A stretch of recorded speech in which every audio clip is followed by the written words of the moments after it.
আসসালামু আলাইকুম ভিউয়ার্স, কেমন আছেন সবাই? আশা করছি সবাই খুব ভালোই আছেন। বন্ধুরা, এবার কিন্তু কেএনএফ সন্ত্রাসীদের কিভাবে খতম করা হবে বা তাদেরকে কিভাবে নিশ্চিহ্ন করা হবে সেই বিষয়টি নিয়ে মুখ খুলেছেন মাননীয় সেনাপ্রধান জেনারেল এস এম শফিউদ্দিন সাহেব। তিনি এখানে যে বয়ান দিয়েছেন, সত্যি সেটা কিন্তু আমাদের হৃদয় ছুঁয়ে গেছে। কারণ তার ভাবনা চিন্তা এবং তার চিন্তাধারা এতটাই সহজ সরল যে তার কথা কোনো মানুষেরই বুঝতে অসুবিধা হয় না। তিনি সবার কথা মনে রেখে এবং সবার কথা চিন্তা ভাবনা করেই কিন্তু প্রতিটি বয়ান দেন, যেগুলো দেখে রীতিমতো আমরা অবাক হয়ে যাই। তো তিনি তেমনই একটি মন্তব্য আজ করেছেন। দেখুন, কুকিচিনরা কিন্তু বাইরের কোনো দেশের নাগরিক নয়, তারা কিন্তু বাংলাদেশেরই নাগরিক, অথচ তারা বাংলাদেশে থেকেই বাংলাদেশেরই ক্ষতি করতে চাইছে। তাই সেনাপ্রধান এখানে সেই বিষয়টিও আমাদের সামনে স্পষ্টভাবে বুঝিয়ে বলেছেন এবং তিনি বলেছেন যে তারাও কিন্তু অস্ত্র ফেলে দিয়ে মাঝে মধ্যে বাংলাদেশি সাধারণ মানুষদের সঙ্গে মিশে যায়, যে কারণে তাদেরকে খুঁজে বের করতে আমাদেরও কষ্ট হয়। তাই তাদের বিরুদ্ধে সেরকম কোনো অ্যাকশন নেওয়া হয় না। তো যাই হোক, উনি যেহেতু এই বিষয়টি আমাদের সামনে সুস্পষ্টভাবে ক্লিয়ার করছেন, তো আমি এই বিষয়টি নিয়ে বাড়তি কোনো কথা বলছি না। আপনারাই ওনার মন্তব্য শুনুন, তারপর আপনাদের কোনো প্রকার মন্তব্য থাকলে একটু কমেন্ট করে জানান। আপনি বুঝতে হবে, আমরা কি কারোর বিরুদ্ধে যুদ্ধে ওখানে যদি একটা ফোর্স ডিফেন্স নিয়ে থাকতো, আমি যে অ্যাটাক করে দিলাম, এরকম কেউ ডিফেন্স নিয়ে কোথাও আছে? এই আতঙ্ক দূর করার জন্যই তো আমরা সশরীরে এখানে আসছি এবং যা আমাদের করণীয় সর্বাত্মকভাবে করেছি। কিছু কিছু দেখবেন, কিছু দেখবেন না। আমরা তো সব দেখিয়ে করলে তো সবাই যে মানে আমরা যাদের বিরুদ্ধে অপারেশন করব তাদের কাছে তথ্য চলে গেলে অপারেশন আমাদের জন্য ডিফিকাল্ট হয়ে যায়।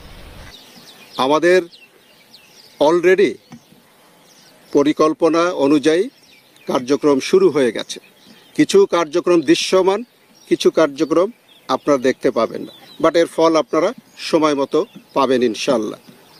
যখন তারা তাদের উদ্দেশ্য জাহির করে ফেলেছে, আমরা এখন সরকারের ওভারঅল স্ট্র্যাটেজি সামগ্রিকভাবে যেভাবে সরকার এটা চিন্তা করেছে, বাংলাদেশের সরকারের সমস্তগুলো অর্গান, আমাদের সেনাবাহিনী, বিজিবি, র্যাব, পুলিশ এবং অন্যান্য ইন্টেলিজেন্স অর্গানাইজেশন সব সমন্বিতভাবে আমরা এই পরিস্থিতির মোকাবেলা করব।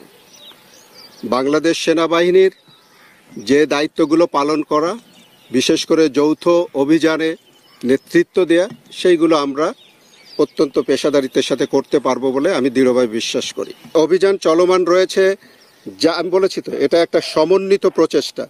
গোয়েন্দারা কাজ করছেন, তাদের ক্ষেত্র থেকে তাদের যেটা করণীয় সেটা করছে। বিজিবির যে কাজ করণীয় সেটা তারা করছে, র্যাবের যেটা করণীয় সেটা তারা করছে, পুলিশের যেটা করণীয় পুলিশ সেটা করছে, আনসার বিজিবি ভিডিপির যেটা করণীয় সেটা তারা করছে, সেনাবাহিনীর যা করণীয় সেনাবাহিনী তা করছে। সব কিছুর আমরা আবার সমন্বয় করছি একসাথে। এটা কোনো আইসোলেটেড কোনো অপারেশন হচ্ছে না, সবাই সমন্বিতভাবে হচ্ছে।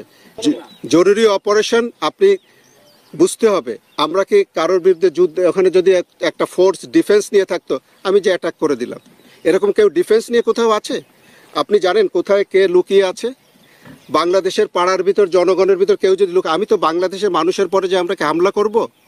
সো আমাদের তথ্য নিশ্চিত হতে হবে কোথায় কে আছে। ধীরে ধীরে এইগুলো ক্ল্যান্ডেস্টাইন অপারেশন, কোনো জায়গায় কম্বাইন্ড অপারেশন, কোনো জায়গায় যদি ডাইরেক্ট কনফ্রন্টেশনালে যেতে হয় সেটা পরিস্থিতি অনুযায়ী যাওয়া হবে।